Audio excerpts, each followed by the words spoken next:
si benn côté depuis quelque temps réew mi noonu lay doxee quoi amul décision réew la moo xam ne décision amul et parfois aussi bu ñuy réfléchir bay jël ay décision tu te demandes parfois mais décision bi fan la jógee quoi toi qui n'es pas technicien bon parfois nag di nga am prudence absolument bañ ci sori parce que dana bon xëy na ñoom am nañ ay raison mais dafa am loo xam ne simple bon sens la simple logique la absolument naka ngay fixer âge minimum wala âge maximum d'admission des véhicules te doo fixer seen âge minimum wala seen âge maximum d'utilisation loolu ba à baal boo demee di jënd poto thon ci boutique bi day naan la date de fabrication tel X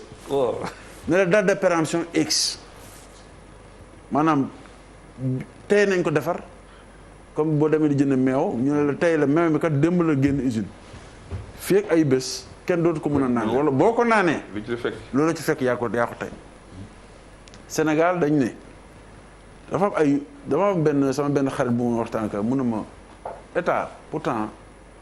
am na instrument yëpp mais dafa mel ni volonté moo des ma ne ko lu tax mu ne ma oto bi bu fekkee da ngay jënd un véhicule de 6 ans parce que bu njëkk ba moins de 5 ans la woon léegi 8 ans foofu tamit am na ñu bëri ñu d'accord ne wooy dañ koy yokk parce que 5 ans loolu ñu def ko 8 ans c'est pour des justices politiques mais man foofu aussi dama nan man je préfère oto bi am 8 ans am 140 000 kilomètres. exactement doon respecter visite technique France. état bi baax plutôt que oto boo xamante ni moteur bi Belgique la jógee ci conteneur. pneu d'occasion yi du ngeen si wax. c'est des pneus d'occasion. wala Chine. day daw si oto bu dëkk bu am neige. waaw. Canada ak yooyu nga xamante ni pneu été pneu été bu jotee gars yi monté seen pneu hiver jël seen pneu été yi. sànni ci mbalit ñu andi ko fii. wàcce ko ci conteneur di ko dóor bon bref parenthèse loolu. mais oto bi nga xamante ni bi muy dugg fii dafa am 6 ans. ak oto bi am 8 ans. état mën na am système boo xam ne bu ko defee jarul sax nga naan oto bi bu yeggee fii day dootu daw. c'est simple teg ci benn taxe rek benn taxe boo xam ne c'est une taxe évolutive. oui selon l'âge du véhicule. oui plus muy màgget nga ne chaque année oui oto bi. plus mu màgget 8 ans la am 100 000 lay fay. oto bi bu amee 12 ans 1 million wala 2 millions lay fay wala 3 millions mais nit ki comme c'est des ñoom business la ñuy def. dinañ dem ba benn instant léegi nag nga fixé nag benn fourchette benn limite boo xamante ne. bu fa yeggee changé fay ak ñàkk a fay ci yam. oui changé sauf à moins que mu bëgg ko def une voiture de collection. personnelle boo xamante ne da nga koy jënd. bon parce que yoo xam ne loolu la neex demander des papiers spécifiques. yoo xamante ne da nga koy jënd ñëw teg ko peinture ko ba mu nice xam nga exposé ko. et cetera nangam ak nangam te même loolu état bi daf ko war a encadrer de telle sorte que mu war a nekk kii donc ñun defe naa parfois. ñun ñu kii beneen point bi ngeen wax sànq chauffeur yi camion buy def 7 tonnes vide PV poids vide waaw parce que camion yi ñun bi ñu nekkee xale dañu daan gis jaleer yi bëri léegi dañu daan gis ñu bind PV CU PT après ñuy kii waaw ñu naan waaw xam nga poids vide charge utile poids total mais tu prends un camion de 14 roues buy def 42 tonnes. Poids total. nga jox ko un garçon qui ne sait pas boo xam ne xamul règle sens giratoire. parce que permis aussi ni nga koy awee xam ngeen ko. on a beau moderniser plastifier et cetera mais ñëpp xam nañ ni nga koy amee xamul sens giratoire. parfaitement. mu ñëw ngeen tase yéen ñaar yow nga yor oto bu gàtt bu ndaw moom mu yor ngandam maamal camion te booy defe nañ ni. plus sa camion am na doole am ngand plus yow te viril wala da ngay ngand lu ci mais loolu mooy am ci circulation absolument nga ñëw mu xëcc yow priorité yow yaa am priorité mun jëm la napp nga forcé mu yéeg sa kaw boo joxee mu ne non grawul oto bi am na assurance am naa permis il va rien m'arriver dégâts matériels la donc c'est ça le fond du problème fond du problème bi mooy manque de prise de autorité yi ñoo war di jël état bi pour man yenn décisions yi muy jël c'est des décisions inadaptées beneen bi mooy dafa manque de proactivité c'est-à-dire bi ngay établir limite à l'entrée da nga war a établir limite à la sortie. loolu moom ñëpp war nañ ko xam. troisièmement mais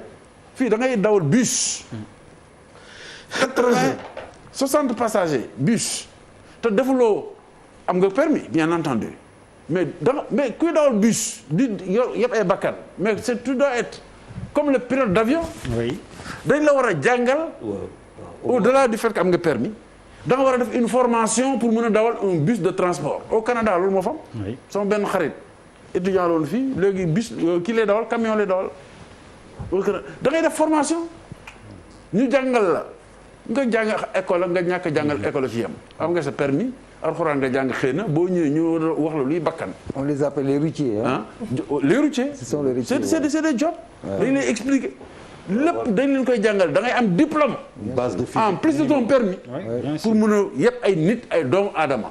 bon certains disent. da ngay jóge njaareem léeg-léeg di nekk ay test psychotechnique. oui mais bien sûr te loolu xoolal boo ko waxee ñu defee ne dañu bëgg exclure ñi nga xamante ne jànguñu école français non non c'est pas du loolu. du foofu parce que am na dëkk yooyu dem yoo xamante ne ñi yor camion yeeg yooyu mais duñu ay sommité ci wàllum njàng. mais loolu mooy seen technique loolu ñoo la ci mën 90 000 fois. parce que dañ leen ko jàngal ba ñu maîtriser ko. mais tout ça man dama ne donc man je pointe état laay pointe du doigt. parce que état moo démissionné. c'est ça la vérité. si côté transport ak côté accident yi ni ñuy yokkoo l'état fait des efforts c'est vrai tabax nañ mais Ila Touba ay affaires yëpp defar nañ ko c'est très bien. Ça a désenclavé toute la zone du Baol ak yu demee noonu mais. bu fekkee ni yeneen mesures yi nga xamante ne état daf ko war a jëlu ko dinañ ñëwaat fii jàkkaarloo pour waxaat du même sujet avoir les mêmes émotions et cetera te bu boobaa tam dara du si non man 30 secondes rek ma jox la 30 secondes ma jox la nga jox ma la waaw chronomètre pour ñaari affaire benn mooy yàggaayu sujet bi chaque jour je me rappelle dañ koy wax cette place là à l'époque bu ñu koy commencé Bouba était le di wax affaire ferraille yi ça veut dire que c'est da ngay répété wu moi je vais pas me répéter je vais m'arrêter là parce que amul dara lu bees lu ma mën apporter sauf un plus bu ndaw muy renforcer véracité fait yi j'ai un huissier bu dëgg nekk fii si Kambaaw buy dem di def ay constat des accidents toujours il me dit moom moo wax day def ay constat ba léegi ay oto yu juddu 1963 ñun suñu taaw sama taaw yaay 64 la juddu mooy suñu taaw oto yu ko mag mu ngi taw ba léegi c'est un huissier kii mu ngi fi Mamadou Diatta moom moo koy confirmer ça veut tout dire. merci. Malal. bon man man gis-gis bu simple laa ci am parce que pour man concernant zone Dakar bi par exemple zone la yoo xamante ne agglomération bi dafa bëri dafa y a beaucoup de mouvements de population et cetera pour man effectivement war nañ réfléchir comme à Paris camion ngoon lay soit matin lay daw wala mu daw ngoon wala mu daw guddi parce que pour man aussi yooyu c'est très important mais dafa am beneen affaire bi nga xamante ne monsieur le ministre wax na ko ci article bi wax na effectivement la lenteur de l'intervention des secours c'est-à-dire aussi le problème c'est à un double niveau quand il y a accident lii règle effectivement pour sauver des vies il faut effectivement que ñu am ay postes ay sapeurs-pompiers yu mën a intervenir tout de suite mais je suis un peu étonné quand même sama grand là mais je suis un peu étonné de son article parce que pour moi l'article oui il a été dans le pouvoir il a été avec Wade pendant une douzaine d'années pourquoi l'article n'a pas été écrit pendant cette période et il y avait des accidents également avec ces mêmes camions là. Rapidement une réponse. Aïcha. C'est important. xam nga souvent j'entends cette litanie et nekkoon nga fekk Wade lu tax defoo ko woon. parce que une indignation reste une indignation. Ouais, non maa ngi ñëw au départ j'ai voulu évacuer l'aspect familial pour ngeen xam pour nit ñi bañ a def la relation. Dès le début dama ko évacuer en disant au-delà d'eux. Oui. pour nit ñi xam ne li may wax nii ñi xamuloon ne ñi gaañu. samay njaboot la ñu bokk ñoom ñu xamee ko ci. waaw mais c'était pas l'objet. li ma wax Wade man wala li ma wax ministre Wade pour lu jëm ci xeex ger wala ci loo xam ne gouvernement moo ko war a def jamono boobu du may bind article di ko bind ñaar raa mun a def ou ma def une note écrite adressée au président de la République wala fu ñu toogee fu ñuy décider ma wax fa la ma war a wax parce que quand on est dans un état il y a ce qu'on appelle l'obligation de réserve bu tax waruma mën a génn di bind ci journal wala di bind ci maanaam ay bu ma ko jaralee rek damay faral di démissionner je l'ai fait 2 fois où j'étais en désaccord absolu avec le président damay bàyyi xam nga maa ngi leen nettali fii lu jëm ci contrôle routier le général Fall est mon témoin dañuy toog cette situation on en parlait j'ai évoqué la question pour dire que c'est inacceptable parce que daf may dal mais man bu ma dalee man mun naa ko xeex les nuits que je quitte Kaffrine pour rentrer à Dakar gendarmerie yi nu ñu doon def di bloquer nit ñi di leen arrêter ci mbedd yi qui peut même causer des accidents en réalité parce que camion malien yi la wala les gros camions mënut a nekk ça ne peut pas être mënul nekk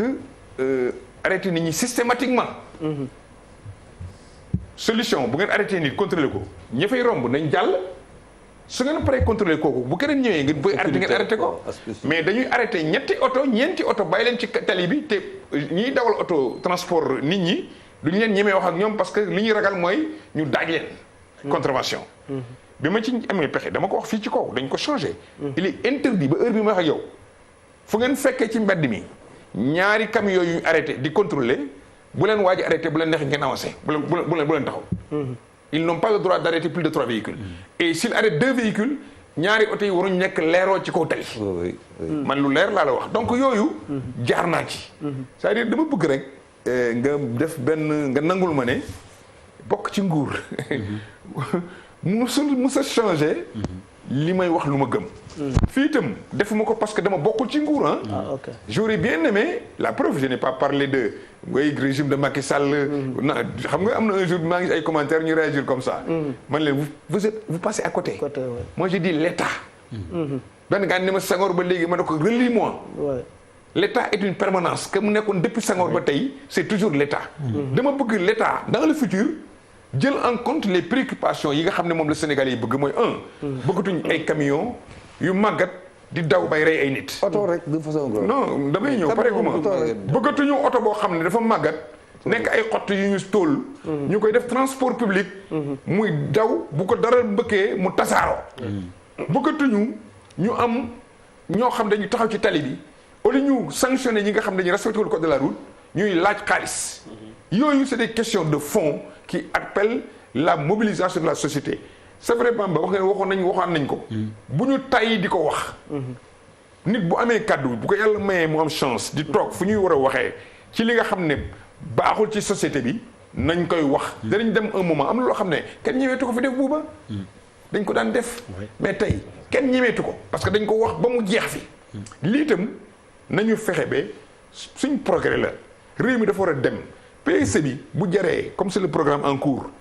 ñu ne dans le volet transport bu jaree ñu yuq PSE bi ba mu jeex comme ni ñu yuqee suñu xaalis bi 1000 milliards dugal ko nañ ci Covid bi nañu fexe jël à bras le corps problème boobu problème